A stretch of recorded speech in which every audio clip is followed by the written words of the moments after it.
microphone right here. Obviously, we were supposed to see you back in October before Aljamain, pulled out, and they pushed this to December. So I guess during that time, has it just been frustrating to kind of pause and then having to restart and peak again, or just how's fight camp been since it's been so long? So he's pulled out like 2 weeks before the fight, and I didn't cut my weight. I just keep doing what I was doing. So I just make my camp a little bit longer. So nothing changed. Was there any frustration on your end that he pulled out so close to the fight? Какое-то раздражение было от того, что он так близко к бою решил сняться? Yeah, because I already been in Utah, with my team,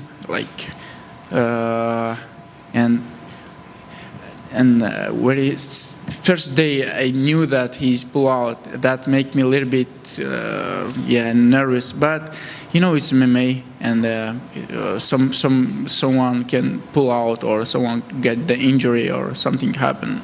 Even when you cut your weight, you already go through weight in, and then something happened. Like in China when my opponent pulled out after weight in.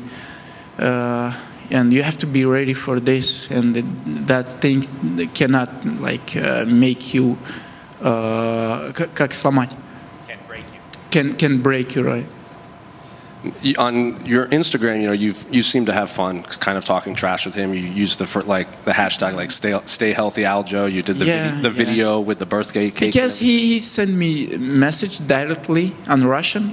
I know one of his friend help him translate some word, and he tell me don't push the brake if you translate in English. But we know who pushed the brake before, so I said just stay healthy, bro. This is most important thing for me. So is this personal for you, considering you two have been kind of trading Barbs online, and he accused you of doing steroids, and then he got hurt? Oh. Is this personal for you? I don't know what this guy looking for. How you can say that someone using steroids if you don't know? He said, I don't see, but I know. How you know who you are? I have USADA or doping control, and just tell them if you know something. And he seems annoyed that he was on the prelims. You tweeted that you didn't really care when you fought it earlier. You kind of like it I too. think we're in prelims because of him. But I don't care. Same money, nobody care. So maybe even better to stay in prelim for this card, because more people will watch our fight. So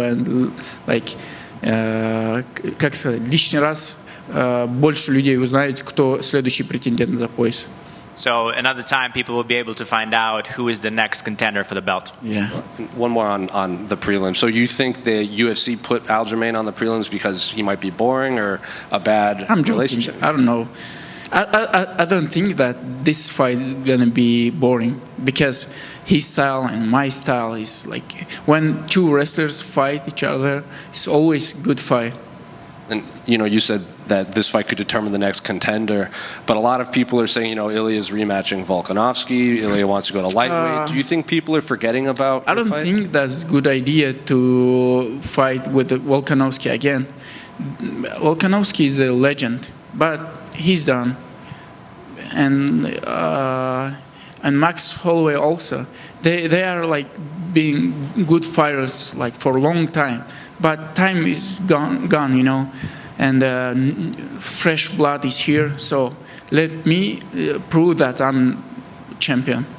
When Magomed Ankalaev fought in Abu Dhabi, Dana said that he needed an exciting fight to get the next title shot. Do you feel like you need to put on an exciting fight as well to get the next title shot against Ilya? Yeah, everybody talking about finish. Okay, if you need finish, try to finish me. So I think for this fight, I'll do something. We were preparing for this almost 1 year since I won my fight January, and this guy is a good point to do what I'm trying to do. So And then just last one for me. Can I just get your thoughts on the co-main event between Ian Gary and Shavkat? Of course, I think Shavkat will beat him. But Ian Gary is not easy guy. So he's good, to stealing the fight. He always I don't say that he's bad. He's trying to get victory and he's undefeated. But with Shavkat is a little bit different, and this is 5 rounds, I guess, and he will find a moment to finish this guy. So Shavkat. You mentioned already a little bit about your thoughts on the prelims, but was it nice to see how many fans were sticking up for you guys and wanting that fight to be higher up on the card? People confused about this because we're not in main card, and I can understand them, but I'm not really care.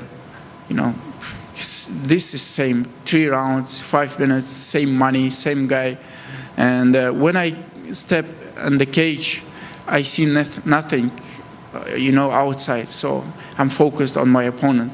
For me, it doesn't matter. Do you think the fans pay too much attention to the bout order? Do you think, like you're saying, it doesn't matter, so should the fans not worry? Она там тоже не стоит думать так сильно о том, в какой порядке бои стоят на карде. For my people, it's not like big difference. They will, как сказать, болеть за меня. They will root for me anyway. Yeah. So even if I fight on the street. Thank you. Movsar right here. We've only seen Aljo fight once at featherweight, but I guess what did you make of it? Did he look like I forget that he's fighting you, but did he look like a true featherweight contender to you, or did he look like a bantamweight fighting at featherweight? He showed good fight with a cutter, but cutter after big rehabilitation after his injury, and he's good guy to fight when you moved up.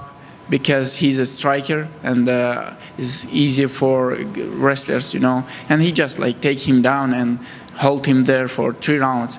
I don't think that anyone can do it against me, so it's gonna be not easy for him to see that power in featherweight after bantamweight. Thanks. Movsar, when Aljo pulled out in October, you had tweeted at Diego Lopes, hey, you got 2.5 weeks to step up and be ready. Yeah. How serious were you about potentially having that rematch? When first time he fought with me, he have nothing and nothing to lose. And of course, it's good point to sign with UFC, even if you know that you will lose. But this kid showed good fight against me, and I also was in a short notice. But now, after his couple victories, when I called him, he have something to lose, and he knows if he lose again against me, and people will know that he never will be champion. So that's why. And I saw him a couple days ago when I came to Vegas, and I asked him, bro, when is your fight? He said, I don't know. I said, let's fight. He said, okay, March. But sometimes you're ready to fight for 4 hours short notice, for 5 days or something like that. But with me, it's a little bit different. Movsar, one final one. Okay. You've obviously still been winning. He is still winning. Do you feel like eventually you two will find each other again? Yeah, like I said, I was waiting for this fight almost a year. So if they don't let me fight for the title, please give me someone in 2 months after this fight, because I have to my time is I'm already 30 years old, so I need to fight often, because last couple of years I fight really not often. Yeah, not often. So I need more fights, because more fights, and your time will gone, and so it's good for my career. Him, Volkanovski, Holloway, doesn't matter. Anyone before they let me fight for the title. Thank you. Movsar, you're one of 3 former M1 Global champions on this card. Shavkat Rakhmonov and Nate Landwehr also were former champs. How strong is M1 Global, and how big of a role did it play in your development? Yeah, from M1 Global, we have a lot of good fighters in UFC. I think it's more. Let me think. Good fighters is everywhere, right? And being champion in like some division is like champion mindset, you know. And this is help you anywhere where you're fighting.